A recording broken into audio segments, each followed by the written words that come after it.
안녕하세요, 모렉스입니다. 여러분 살면서 가장 후회되는 순간이 언제인 줄 아세요? 바로 그때 그냥 한번 해볼 걸 하고 기회를 놓쳤을 때입니다. 삼성전자가 역대급 실적을 낸다는 얘기가 다 퍼졌는데 나는 설마 하면서 한 주도 안 산 거랑 똑같습니다. 그리고 나중에 현실이 되면 이미 움직인 사람들은 앞서가 있고 나는 뒤늦게 땅을 치고 후회를 하는 거죠. 2026년에 무려 27조 원 규모의 돈이 한 시장으로 몰린다라는 전망이 나왔습니다. 그냥 제가 하는 개인적인 주장이 아닙니다. 이것은 야놀자 리서치에서 발표한 2026년 대한민국 인아웃바운드 관광 수요 예측 리포트에 대한 내용입니다. 근데 대부분은 이렇게 생각을 하시거든요. 그냥 뉴스겠지. 나랑은 상관없는 얘기겠지. 그리고 오늘 핵심 질문은 딱 이거 하나입니다. 그럼 이 흐름에서 나는 어떻게 돈을 가지고 올까? 외국인이 한국을 오기로 마음을 먹으면 가장 먼저 예약하는 것이 무엇일까요? 바로 숙소겠죠. 근데 개인이 호텔, 모텔을 만든다. 현실적으로 불가능합니다. 그래서 일반인이 소액으로 접근 가능한 방식, 즉 에어비앤비를 어떻게 시작할지까지 오늘 한번 같이 짚어보겠습니다. 그리고 이걸 꼭 시도해야 하는 이유는 아주 명확해요. 숙소 한 개당 최소 100만 원에서 700만 원, 그 이상까지도 수익이 나올 수 있고요. 이걸 위해서 내가 일하는 시간은 하루에 6시간이 아니라 평균적으로 일주일에 6시간 정도입니다. 일주일에 6시간이요. 청소가 주로 주 2회 정도 잡히니까 그 외에는 시간을 쓸 일이 없어요. 이마저도 청소 알바를 구해서 맡길 수도 있죠. 자, 리포트의 핵심 숫자부터 한번 볼게요. 2026년 한국을 찾는 외국인 관광객이 사상 최초로 2천만 명을 넘어섭니다. 정확히는 최소 2,076만 명, 상황이 좋으면 최대 2,126만 명까지 예측이 돼요.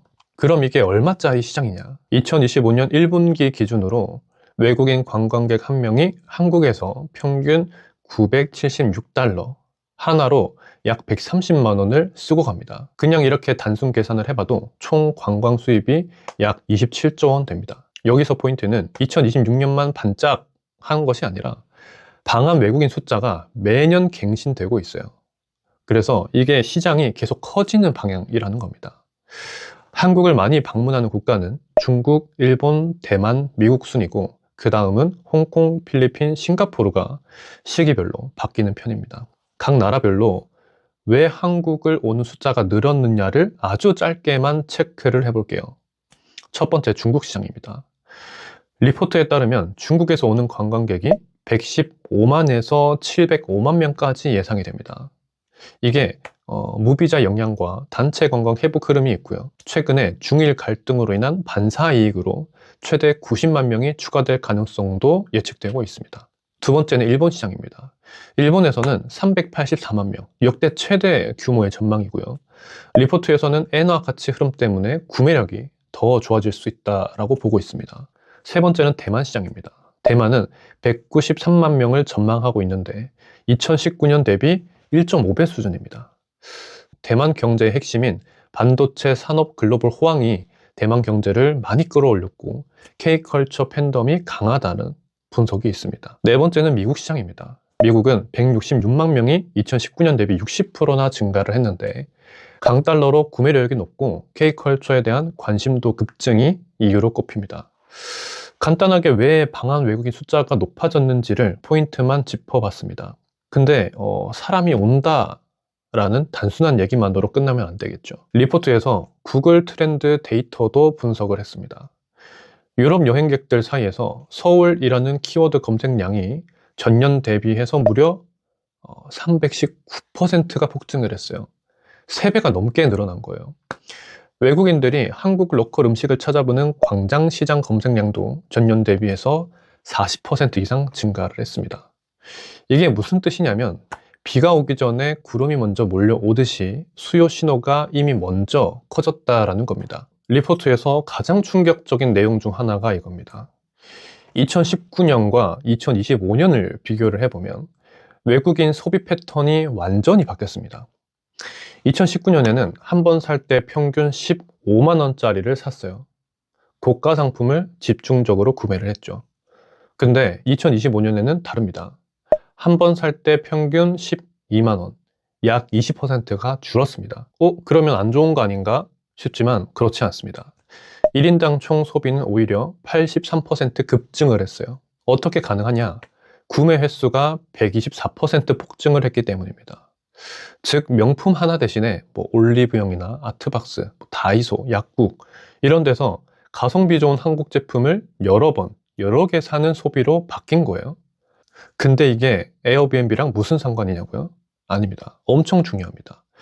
외국인들은 이제 초호화보다는 깔끔하고 가성비 좋은 경험을 더 선호를 한다라는 뜻이거든요. 지금 이 순간을 한번 상상을 해보세요. 하늘에서 큰 비가 쏟아지고 있습니다. 이 비를 그냥 흘려보내실 건가요? 아니면 미리 빗물통을 갖다 놓고 받을 건가요? 대부분의 사람들은 이렇게 합니다. 와, 외국인 많네 하고 구경만 해요.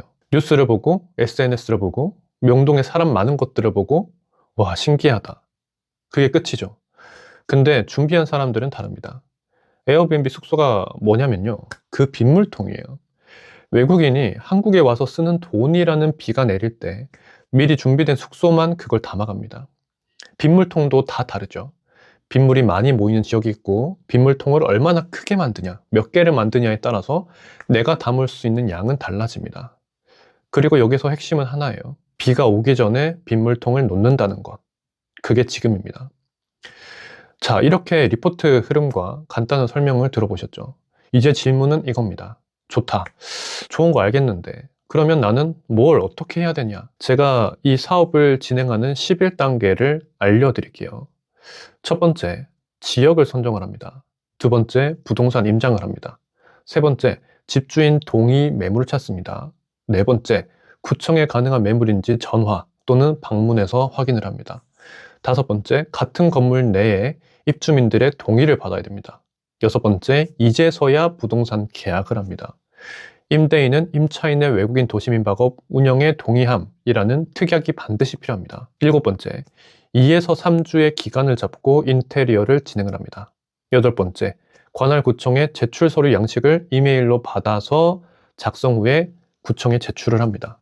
아홉 번째, 구청 주무관이 현장을 방문해서 숙소를 확인을 합니다. 열 번째, 방문 후 일주일 안에 관광 허가증이 나옵니다. 11번째, 허가증을 첨부를 해서 사업자 신고를 하고 에어비앤비 플랫폼에 숙소를 등록하고 판매를 하면 끝입니다. 여기까지 들었을 때 처음에는 오, 좋다 라고 했다가 갑자기 머리가 좀 복잡해지기 시작을 하시죠. 그럴 때 해결법은 간단합니다. 너무 멀리까지 보고 있어서 그래요. 당장 앞에 있는 것부터 하나씩 하시면 됩니다. 자, 1단계 지역 선정부터요. 어디에 빗물이 많이 모이나, 그러니까 이 외국인들이 어디에 많이 올지를 아셔야 됩니다. 이렇게 지역을 정했다면 2, 3단계로 바로 갑니다. 집주인이 동의해주는 매물을 찾아야 되겠죠. 부동산을 다녀보시면 돼요. 그 뒤에 단계들은 그때 가서 해도 됩니다.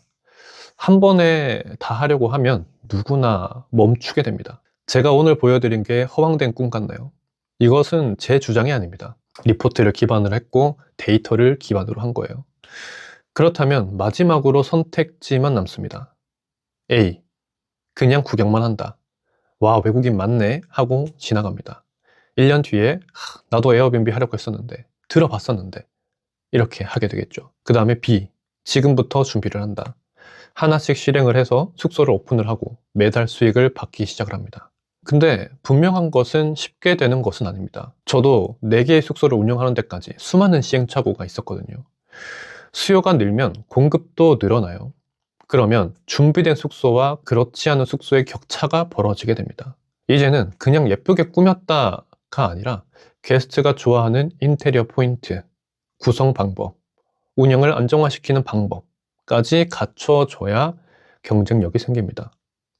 그래서 에어비앤비가 더 궁금하신 분들은 고정 댓글에 영상 하나를 제가 걸어뒀습니다. 오늘 이 내용들을 들으면서 한번 알아봐야겠다 싶으셨다면 그 영상부터 보시면 도움이 되실 겁니다. 그럼 저는 다음 주 더욱 돈이 되는 정보로 찾아오겠습니다. 감사합니다.